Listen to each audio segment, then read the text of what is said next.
Just cleaning up a couple of the house notes here about the NFL. Remember, Lions fans have to keep an eye on the Rams this year for the next 2 years. Matt Stafford at the helm, not only because of that, I don't care about that. That's fine. Good luck to Stafford and all that. But the Lions' future is directly tied to the Rams' future for the next couple of years as they own their first-round draft pick for the next draft and the year after that.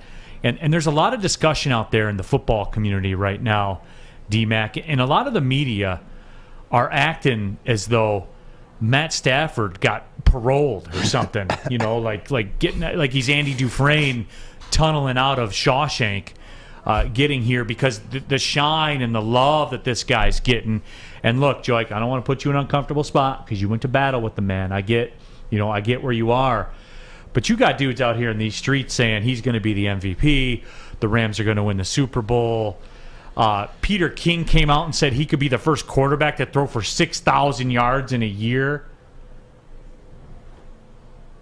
I mean, Joique, D-Mac. I'm gonna tell you. Let's the talk thing that about I don't like is that you're throwing so much on his plate that he hasn't even played a game to even deserve right or wrong. Wouldn't you want to wait and see him come out and have a great first weekend and then jump on the wagon? He was being sarcastic when he said that. No, he's come out. He's picked the Rams to win the Super Bowl. Peter King is like off his rocker for Matt Stafford. And right here, passing for 6,000 yards in the season has never been done. Actually, single season record for 16 game season is 5,477 yards by Peyton Manning. The 17 game equivalent is 5,819 yards. So with that being said, do I think he's 33 years old? It doesn't matter. His arm is still like he's 25, 26. He still has one of the strongest arms in the NFL, one of the best arm talents in the NFL, if not top 5, top 3. And I'll put him in the top 3. I'll put Aaron Rodgers. I'll put my homeboy, and I'll put Stafford in there as far as arm talent. Now, does he have the weapons around him to get to 6,000 yards? No, he doesn't. No, I don't think he's going to get that. I don't think he's going to get 5,000 yards. I don't even want him to get 4,500 yards. Maybe he throws for 3,800 to 4,000. That'll be a good first season for him. And that way, they're not going to the Super Bowl. And that way, hopefully they have a losing season. And more importantly, they have a low draft pick. I mean, a high draft pick. Right. And this upcoming draft. So I don't want them to do well, but I want him to do well.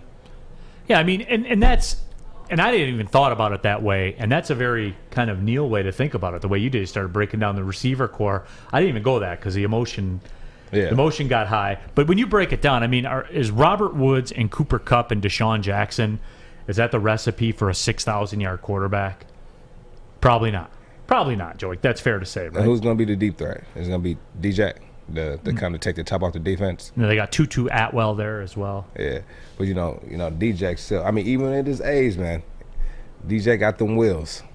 No question. DJ still got those wheels, but and he's back home. Isn't he from Compton?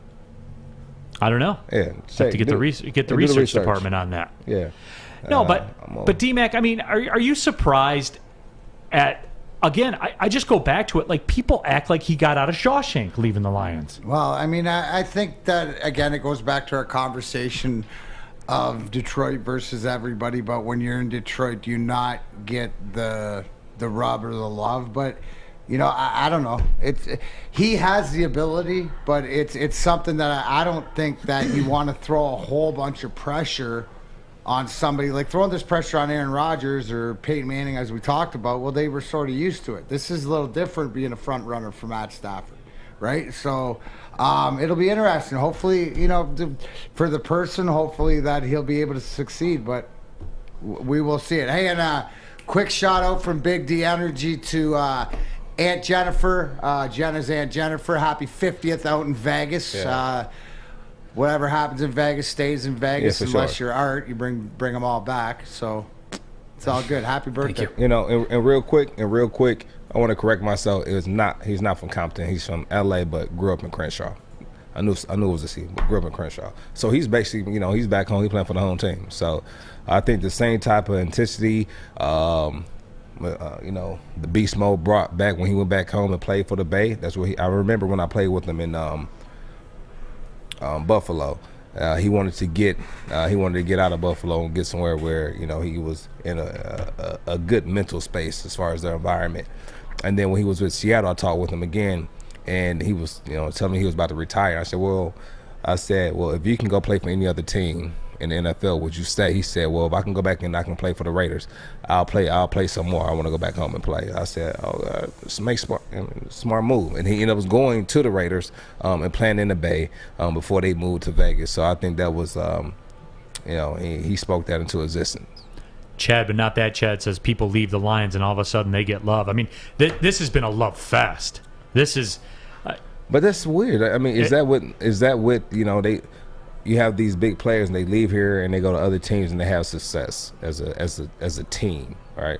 You know, and you know, Sue is one of those guys that I can kind of throw in that and throw his name in a hat for. But Sue had mad success here. Like the Lions were good. You were on those teams, man. Yeah, we talk about that defense all the time. It's historically great defense. But did he get the love he deserved when he was here? Probably not, because we were the bad boys, and you know, bad attitude, no sportsmanship, you know, versus, you know, he was mean. He stomped Aaron Rodgers. Yeah, he was, you know, and you know, but you know, Sue was a great guy, great teammate. I loved the identity that he brought to that defense. I will say this, like as a Lions fan, when Sue was here, I felt like the way he played, the whole Aaron Rodgers thing, I was happy that happened because I felt like we were less of a punk then. You know what I'm saying? Yeah.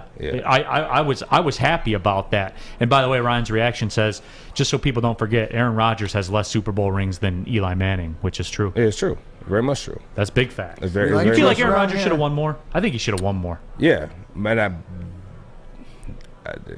he should have won more. I remember he would hold not only his teammates but his coaches accountable. Even with those press conferences right. He would have, he would go in there. He'll say, "We need to do some reevaluating." And I'm kind of paraphrasing. We need to do some reevaluating with the players, with the coaches, because something has to give. Right? Absolutely. And so that's one thing I liked about Aaron Rodgers, that he held himself and his team accountable. Yeah, appreciate everybody chiming in, commenting, texting, the tweets, all of it. Big thanks to all of you guys for listening. Big thanks to Art and Fish as well for holding things down. Until tomorrow.